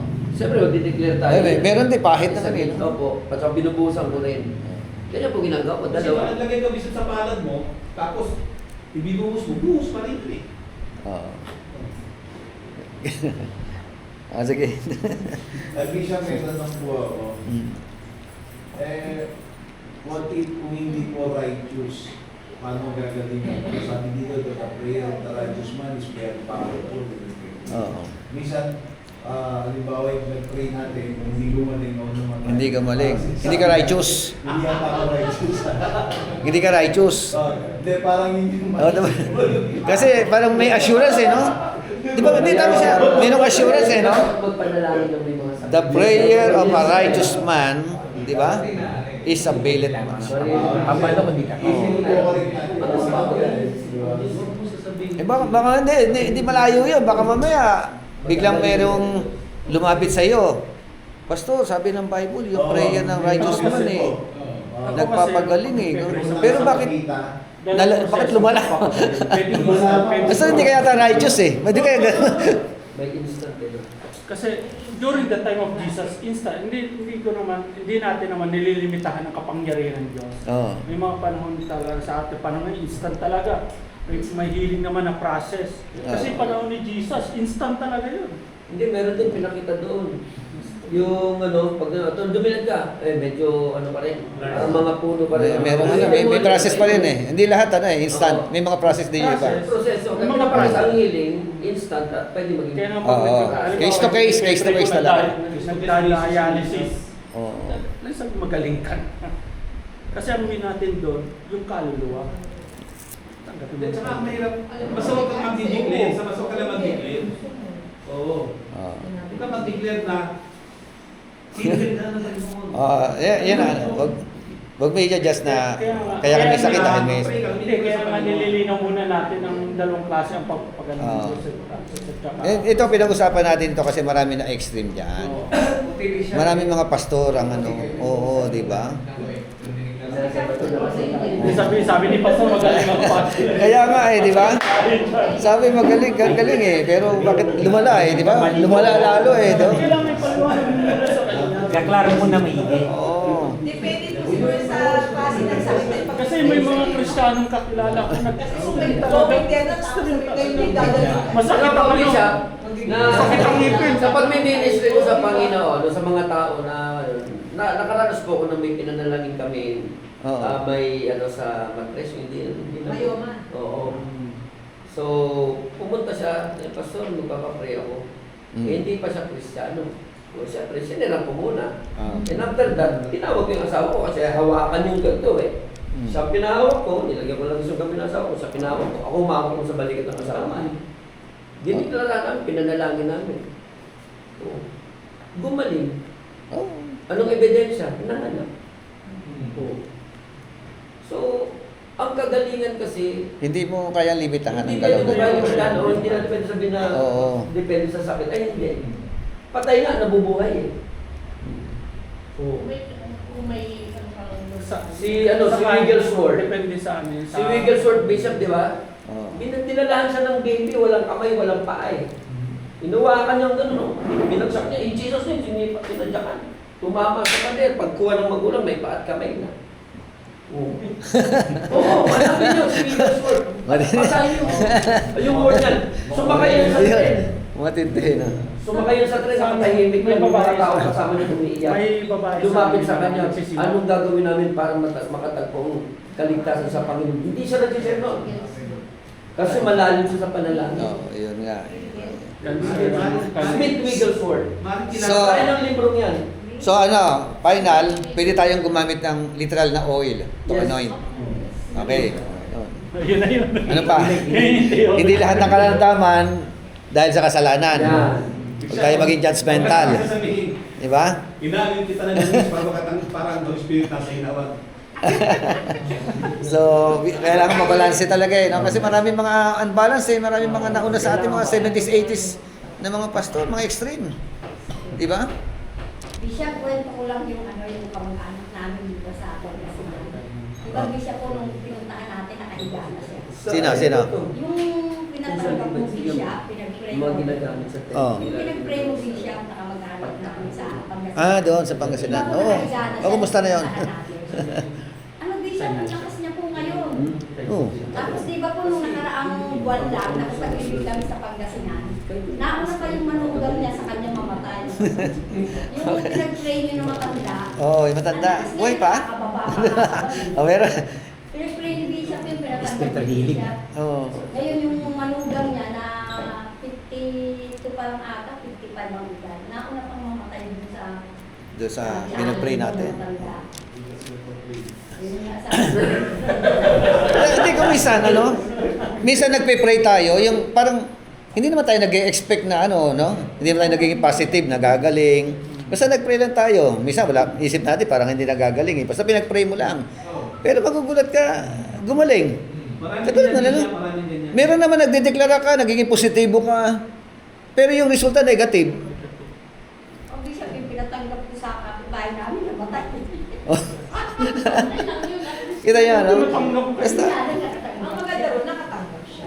Oo. Kasi pag nagpapanalangin tayo ng kagalingan sa tao, hindi natin pwedeng i-person na pagaling ka ng Panginoon. Hindi. Oo, yun nga Andito kasi. ako para Yan nga yung mga manalangin, deklarasyon eh, kagalingan. no? Yung mga... Ang Diyos ang magpapagaling. Hindi Malayo sa kalooban ng Diyos. Kaya minsan na nagdududa ka na baka hindi pagalingin ng Diyos. Ba't ikaw ba magpapagaling? Ang Panginoon. Oo. Yun. Yung isip kasi Pagkatiwala. natin, binobomba ng demonyo para wag natin gawin yung prayer. Dahil alam ng kaaway ng makapangyarihan ng panalangin. Ganun po. Okay na. Kung mapapansin ninyo, tama yung sinabi ni Bishop. Kung kailan nag-pray ka lang na, yung confident mo nandun yun, Lord. Pero hindi mo pinupush na, in the name of Jesus. Ang kagalingan ni Jesus. Hindi mo inupush pero ginawa, Lord, ikaw po ang bahala dito. Hindi mo rebuke. Ang kalooban mo maganap. Hindi sa atin, parang napaka-light lang ng prayer mo eh, no? Pag Simple. mo, yung balita, pastor, gumaling. Magugulat ka Kaya ngayon. nagsimula kasi yan ng mga 70s na nung pumutok masyado yung Pentecostal charisma. Charismatic Oo, yun. yung mga- Charismatic Ah, yun. Biglang na eh. Hmm. Kaya nga, meron niya akong narinig sa preacher noon. Pinagtatawanan niya yung asawa niya. Kasi yung babae ang babae ang very fiery na mag-preach at magsalita. Yung mister niya, hindi ganyan mag-pray sa may sakit. I-declare mo na magaling na yan. No? Yung husband, kung mag-pray, yung katulad na sinasabi mo. Yung confident lang, yung malumanay. Magalingin mo. Yeah. Hindi, sa kanya, sa pangalan ni Jesus, lumayas ka, magaling ka. Nanggagalaiti pa yun eh. Tanggalin mo na yung saklay mo. Tumayo ka eh, mga ganun. Nanggagalaiti pa ka eh. Talaga ano eh. Hanggang ngayon. Oo. Kaya nga sabi ni Bishop, no? Nagkaroon ng malawak, evangelism. Sa hindi naman talaga. Charismatic sa Yes, gift. Kasi ganito yun Ang eh. tanong po, ano bang effective prayer? Oo. Yung malakas ang boses o Yun. yung malumanay? Tsaka yung pahabaan pa. Ang effective prayer, Mahaba pa. yung may faith. Yun. It is not about the strong loud yung voice mo. Malumanay ka. Kasi Lord, malumanay May kasi Lord, pananampalataya. malayas eh. Yung sabi niya, diba? So, the effective prayer of a righteous man. Hindi pahabaan. Kaya nga yung pastor, yung isang pastor, pinanalangin yung bakla. At saka, Tanggapin mo ang Panginoon. saka Sabi mo sa pangalan ni Jesus. Sa pangalan ni Yung- Jesus. yung siguro, Bishop, yung pamamaraan ng mga pag-pray ng ganyan sa mga may sakit, nakadepende din yan sa gifting. Kung ikaw naman yung klase na merong gift of healing, yung miracle, iba ka rin mag-pray, iba ka rin mag- Sigurado gagaling talaga yun. Oo, iba ka rin. Walang iniwan yan sa isang espesyalistang doktor. Iba yung confidence niya sa panggagamot niya sa isang bagitong doktor. No? Parang gano'n lang. Kaya, kung mo yung pastor, gano'n manalangin. Ay may kinalubili, pati yung kanyang mga lipores. Gano'n na manalangin, hindi naman sila Sam, giniginaw na yata sila dito. Parang maginaw na siya kasi naka-aircon naman tayo. Okay, tuloy natin. Letter D. Water. Another symbol in connection to the Holy Spirit. Water. Isaiah 44:3.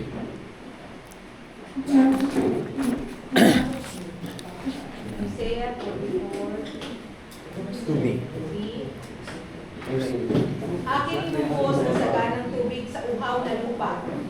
Sa tuyong lupa, maraming batis ang padadaluin. Ibubuhos ko sa iyong mga anak ang aking espiritu at mga aliping susunod sa iyo at pagpapalain. Amen. So, ang ganda, no? For I will pour water on him who is thirsty. Sabi po, no? Yung nauuhaw, ano? And floods on dry ground. I will pour my spirit on your descendants and my blessing on your offspring. Napakagandang pangako, no? Sabi ron, ibubuhos ko ang aking espiritu sa lahi mo. Amen? So, at ang pagpapala sa iyong mga anak. Amen? So, yan ay isang, what a great privilege, doon sa mga, yung mga man and women of God. Number 1, water speaks of refreshing. It speaks of refreshing. Jesus answered in John chapter 4, verse 13 to 14, and said to her, whoever drinks of this water will thirst again. But whoever drinks of the water that I shall give him will never thirst. Di na raw mauuhaw. Yes. But the water that I shall give him will become in him a fountain of water, springing up into everlasting life. Amen? So, number 2, water speaks of cleansing. Paglilinis. Hebrew chapter 10 verse 22. Ano sabi? Pakibasa. Kaya't lumapit tayo sa Diyos ng may pusong tapat at may matibay na pananampalataya sa Kanya. Lumapit tayo may malinis sa budi sapagkat nilinis ng ating mga puso at hinugasan na ng dalisay na tubig ang ating mga katawan. Amen, no? So, water speaks of cleansing, paghuhugas, paglilinis. Number 3, water speaks of life. John 7:38 to 39. Sabi doon, he who believes in me, as the scripture has said, out of his heart will flow rivers of living water. No? Doon sa sumasampalataya, no? Ayon sa kasulatan, mula sa kanyang puso, dadaloy. Ano yung dadaloy? Nagpo-flow yung rivers of living water. But this he spoke concerning the Spirit. No? So dito, yung living water, representing, symbolizing the Holy Spirit. Amen? Whom those believing in Him would receive, for the Holy Spirit was not yet given, because Jesus was not yet glorified. Pangako, ang tatanggap, sino raw? Yung sumasampalataya, yung mananampalataya. At sabi roon, during that time, wala pa? Wala pa yung Holy Spirit? Di ba ano sabi diyan? Those believing in Him would receive, for the Holy Spirit was not yet given. Tatanggapin pa lang. Di ba? Bakit? Was not yet given. Because Jesus was not yet glorified. Okay? Letter F. Wind. E. E muna, wind. Wind, hangin.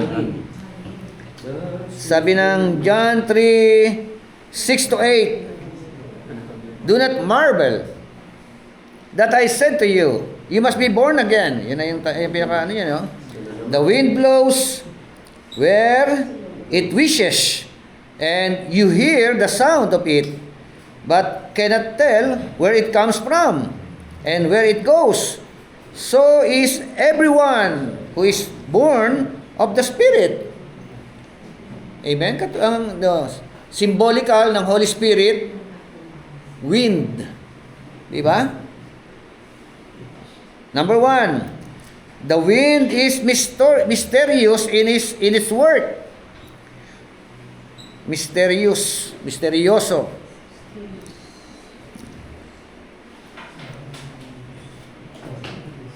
First Corinthians 2:14, John 3:8, yung binasa natin kanina. Number 2, wind is powerful in its action. Sa Acts chapter 2, verse 2 hanggang 3. Ito yung baptism of the Holy Spirit. Baptism and receiving. Very powerful. Number 3, wind or breath is necessary for life. Okay, so napakahalaga raw nito, no? Para, ang hirap yata, no? Kung walang hangin. Necessary for life. So in other words, kung ang Holy Spirit symbolizes ng wind, no? Ibig sabihin, kung gusto natin mabuhay, kailangan natin mag-rely kay Holy Spirit. Amen? So, ganyan kahalaga. Another one, wine. Acts 2, 13 to 14, Ephesians 5:18. Sabi ng 5:18, and do not be drunk with wine, in which is dissipation, but be filled with the Spirit, speaking to one another in psalms and hymns and spiritual songs, singing and making melody in your heart to the Lord. Amen? Do not get drunk with wine. Bakit sinabi? Bakit inuna niya, no? Sa Tagalog, huwag kayo maglalasing. No? Bakit? Kasi nakakasira yan ng maayos na pamumuhay. Bagkos, mapuspos kayo ng espiritu. Amen? So, bakit inihalin tulad yan sa wine? Yung kapuspusan ng Holy Spirit. Oh. Nalala mo hindi ba sa Holy Spirit? Lango sa Holy Spirit. To compare naman sa lango sa langit, sa alak. Di ba kasi meron dalawang lango eh, no? Dalawang lango eh. Parin lango eh. Lango. Pinag-usapan eh. Dalawang kalanguan eh, no? Parin lango, parang ano eh. Kasi yung termino lango eh, no? Lango eh. Di ba marami nalalasing, mabait-bait pagka hindi lasing eh, no? Tahimik pag hindi lasing. Kapag lasing, Paglasing naman. Pero pag nalasing eh, no? Brawal-prik eh, no? Kasi pag sinabi kasing wine, ipinapakita dyan, it talks about influence. Oo. Di ba pag ang isang tao na influensya ng alak, di ba? Oo, yun. Influensya. Influensya. Yan, di ba? Ang gusto naman ng pakita ng salita ng Diyos kung bakit nilalagod sa wine, katulad din ng wine, dapat we are influenced by the Holy Spirit. Oo. Ganun po pinapakita. Kaya sabi na, huwag kayong maglalasing. Di ba? Sa halip, mapuspos kayo. Parang tama siya namin. Mapuspos na Maraming espiritu. Bishop na pwedeng uminom. Ay, pwede ba puminom? Moderately. Drink moderately. Di ba? Saan ba kasi nanggaling yung hindi pwede uminom? Yun nga. Bawal nga maglasing eh. Yan ang kanilang theology dyan. Oo. Ang bawal maglasing, pero pwedeng uminom. Actually, ang kanilang iniinom, hindi naman common water eh. Hindi ka doon sa Pilipinas. Sa Middle East, Grapes. wine talaga yan eh. Grapes po, grapes. Di ba? Kaso wala din sa gin, fundador. Hindi yan. Ano pa may todo pa. Emperador. Black label. Yung socializing na ano lang po. Pero yung mga pagkulit nga ito po. Minsan na ano po eh. Nagkakaroon. Kaya kasi na ano yan, bawal. Oo. Parang gano'n. Iba kasi ang Pilipino. Temptation kasi din. Ay, iba yung ano eh. Oh, bakit siya? Uminom. Diba? Ang isa, ikaw nagpasok, okay lang, okay ka lang. Ano? Oo. Pag uminom ka, wala, karnal ka na. Halimbawa sabi ng heart na ano, sabi natin, diba, okay lang. Hindi naman naglasing eh. Sabi naman, nalalasing na naman, sabi nila, sabi ka. Yung kasi ibang mga miyembro, kung nakita ka, kasi basic, oy, wala na, sabi nila, isa daw siya ng madami. So, hindi, doon na lang. Alang-alang sa makakakita, huwag kang mainom. Iinom sa parto kay Pastor. Diba? Nakita ka ng mga miyembro mo, si Pastor, nagtaaray na. Kinausap mo pa lang. Kaya mahirap Kasi talaga. ano po, ang alcohol content po ngayon, kasi it's different from the wine before. Kasi natural wine po yun eh, na fermented. At unlike po ngayon, ano po yan, may alcohol content. Alcoholic na ngayon. Depensa pa nga nila eh. Yung ano eh. Ang first miracle nga ni Lord, ano eh. Oo, yung Ubas. Pero Yung isang basahin. tubig naging wine eh. Pag binasa natin, yung alak na ginawa ni Jesus, hindi nakaka-out of mind. Sabi nga ng uminom, grabe to ah. Sabi na sa Lord, Di ba nasa gusto isip? Yung iba may bibigay pag ano Hindi intoxicated. Sabi namin siya ng Biblia, better wine. Better wine ang ginamit eh. Bitter. Better wine. Better. Pag binasa mo, Ang galing, sabi niya, ang mabuting alak ay nanatiling pa rin. Better one, no? Eh, sa manginginom kasi mabuting alak, yung talagang matapang. Sa manlalaki. Pero pag uminom na kasi iba ngayon, kahit bigyan mo ng suntok sa tagay eh. Wala nang pakialam kasi lasing na eh. Kasi ang pag-inom naman, yun, ano lang eh, pasip-sip ka lang, hindi lang yung para maubusap na ng alak. Hindi. Hindi siya sinasamantala ng iba eh. Actually, kahit Sa kung parang po yan, kapag- 6% of Pipintura alcohol siya. content niya. Advice ng doktor. Pagka nakasamot ka tayo niyan, Isang makakalasing baso. ka. Oh, para mawala yung pintura. Tingnan niyo yung epekto ng wine. No, yung lasing yung lasing. Una, wine produces unusual actions. Kaya yung pinagbabawal talaga yung maglasing eh. It produces unusual actions. Nawawala sa wish. Nawawala sa wisyo. Unusual. Unusual action. Yun daw ang nagiging ano. Kaya sila po ay nalasing sa Holy Spirit in Acts chapter 2, no? Verse 13. Nakita natin yung tinatawag na unusual action. Pangalawa, wine cleanses and heals. O, ginagamit din pang ano no? Cleanses and heals. Oo. Kasi sa ano yan eh, gift siya. Parang alcohol, may ginagawa. pampampat ng mga sugat. Wine induces singing. Oh. Uy. Diba? Wala kumabot na pag Meron.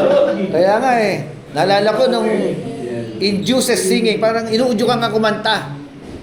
Diba? Pagka nalasing ka na, nakikipagagawa ka na ng microphone, kahit hindi ka singer. INJ. Induces. INDU. INDUCES. Induces singing. Induces. Induces singing. INDUCES.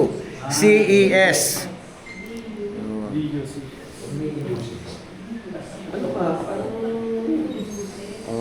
Kahit hindi ka singer, kapag lasing ka na, nakikipagagawa ka ng microphone, at pakiramdam mo, ganda-ganda ng boses mo. Matawa mo sa'yo. Tapos kakarinig mo, lonely table just for one. My way. Mga gano'n, no? Dito rin na bumigabit na rin. Ito muna sa Tiapan eh. Nakatawag siya. Katapos lang. Pagka ikaw napuspos ng Holy Spirit, kakanta ka na sa Kanya. No? Hindi ka na mahihiyang kumanta para kay Lord. Number 4, wine helps to forget trouble. To forget trouble. Kaya pala marami nagiinom no? Para makalimot sa problema no? Biblical pala talaga yun. Ay, paano yung iba, wine induces Singing. trouble? Oo nga Hindi talaga tumatapang no? Maraming pag nalasing tumatapang Basa nga po Proverbs 31:6 para lalong nating Pero minsan forget trouble. may error rin to eh. Forget. Kawit na. 1:6, ang alak ay ibinibigay mo sa lamang nawawala ng pag-asa at sa mga taong dumaranas sa matinding kahirapan. Kita mo, meron pang advice pa lang ganun. Ano ibigay lamang sa nawawala ng pag-asa? Yung mga Kaya pala yung mga naglalasing. Yung mga naglalasing. Ano yan? Tanong. Ito yung kinot nila. Literal. Pag wala ka ng pagkain, busted ka, maglasing ka. Hindi, actually, pangsamantala lang. Pangsamantala lang ng mga kalimot. Hindi nga, ito kasi, tingnan natin. Ano ba, tanong doon? Literal or symbolical kasi? Ibig sabihin, kung ang wine, symbolical ng Holy Spirit, si Holy Spirit ang kailangan ng mga frustrated. Niliteral ng mga... Kasi po sabi, kaya sila upang hirap ay malimutan. Ano? Kasawi ay di matandaan. Sa akin literal. Hayaan uminom. Hayaan Upang ko. hirap ay malimutan. Literal. At kasawi ay... Kasi nga, kawikaan niya yan. Kami ka. Hayaan daw Kawikaan uminom. kasi yun, totoo naman na pagka uminom ka talaga, Malalasin ka at doon makakalimot ka talaga. Kahit Sa paano. problema mo. Bukas Pagising mo. Pagising mo. Andiyan pala yung problema. Symbolic yun, sa kapag ikaw naman ay Ng Holy Spirit naman, ano. lasing sa Holy Spirit. Oo, ilagay mo sa ano yan kasi sa Holy Spirit ang kailangan. Talaga ano yan eh. Kasi yung tawag po sa kasi hindi makatulog yan at gabi. Malis Wala talaga. Kaya pag uminom ka, makatulog ka, magkakaroon ka ng kapayapaan talaga. Nakatulog eh. So, Okay, number 5, wine induces visions. what induces Visions. Pangitain. Vision or visions. Acts chapter 2 verse 17 to 18. Bishop, hindi nakalagay yata dito, pero I think dapat nakalagay din dyan yung wine induces trouble. Oh. Kasi pag nalalasing ka, Oh, negative yun eh, negative. oo, matapang yung isip mo eh. Wala kang tatapatan, di ba? Oo. Ngayon, kapag ikinapuspos ng Holy Spirit, tumatapang ka. Si Stephen kaya napatay, kaya gano'n. Kasi kung si Stephen hindi tumapang, napuspos ng Holy Spirit, di siya napatay. Pero Then, isang sige nila, palitan mo. hindi, bro, gano'n naman talaga. Pagka, nalalasing ka, nagbubudyok sa'yo na mag-create ka ng trouble, kasi wala naman. Baka meron sa kanya na trend yan. Yan na nga yung ano. Ayun, nagkakalapit sa parang Okay. Kasi, nung pag binasa mo yung nangyari kay Esteban, simple lang yung tanong sa kanya eh. No, tinanong lang siya kung totoo ba. Pero hindi nangaral na siya kung ano-ano na mga binanggit niya. Dahil napuspos siya ng Holy Spirit eh. Filled ano, ng Holy Spirit. Ano. Okay. Letter G. Other symbols of the Holy Spirit include the following. Number 1, the seal. So, ito yung ginagamit, ano, selyo. Pag pinaka 130 ng Ephesians. Ano pa? The earnest. Ephesians 1:14. Another symbol, the rain. Symbol din ng Holy Spirit, ano, yung rain. Yung flood. Flood. Baha. Di ba? Yung baha. Puro magragas ang pagpapala yan. Yung maragasa. Maragasa. Di ba? Tama, uulan ng pagpapala eh. No? So, yung nakakita natin, uulan ng pagpapala. May kantang umulan ng Pwedeng- pagpapala. Pwede ka din, bumabaha ng pagpapala. Kanta na nga yan. Ayan. Umulan ng pagpapala. Okay, that's all. Thank you po for your time. Oh, naka-move on na, okay. Salamat po, Bishop. Yes, thank you sa mga sa online dyan. God bless po.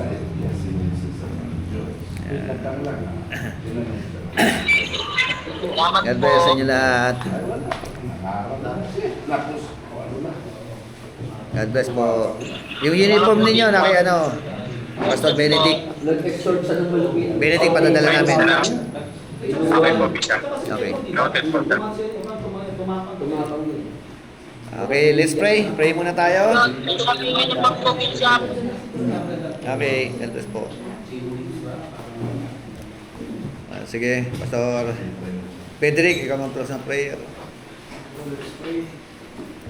Minsan pa, Panginoon, pinipili pa ako salamat Lord sa natapos na amin sa aral. Salamat nga po, Panginoon, sa mga katuruan, Panginoon, ay pinagkaroon. Kaya napakalutin ng Panginoon dahil ikaw ang aming Diyos na nagbibigay sa amin Panginoon ng talagaan ng Panginoon. Upang sa ganun mas lalo kami malinawang Panginoon. Sabi mo ako, Panginoon, sa iyong mga salita na kailangan namin, Panginoon, na maturuan at kailangan namin i-divide, Panginoon, yung salita mo na ayos sa iyong kaloob. Kaya sa marami po, Panginoon, patuloy kami nagpapakumbaba, Lord God, at humihingi ng patulungan na muna sa iyo. Salamat, Lord, sa taong ginamit mo upang magpahayag ng iyong salita. Patuloy din, Panginoon, ang dalangin namin, Lord God, na yung karunungan na nagmumula sa iyo ang siyang ibigay mo kay Bishop, at ang sinunod sa kanyang pag-aaral, Lord God, maintindihan ko, Panginoon, ang maayos, Panginoon, at maingay ko dito, Panginoon, sa amin, Lord God, na ayon sa iyong kalooban. Pwede Lord, sa aming pagsamantalang pag-iwalay, kung paano makamiingatan sa lugar ito, gayon din yung pagpapal at bigyan ng nakita namin Panginoon na matabi mo kawin sa aming mata. Salamat po Lord, Panginoon, ang aming samang dalangin sa pangalan ni Jesus. Amen. Amen. Maraming salamat Bless po. po bawat isa.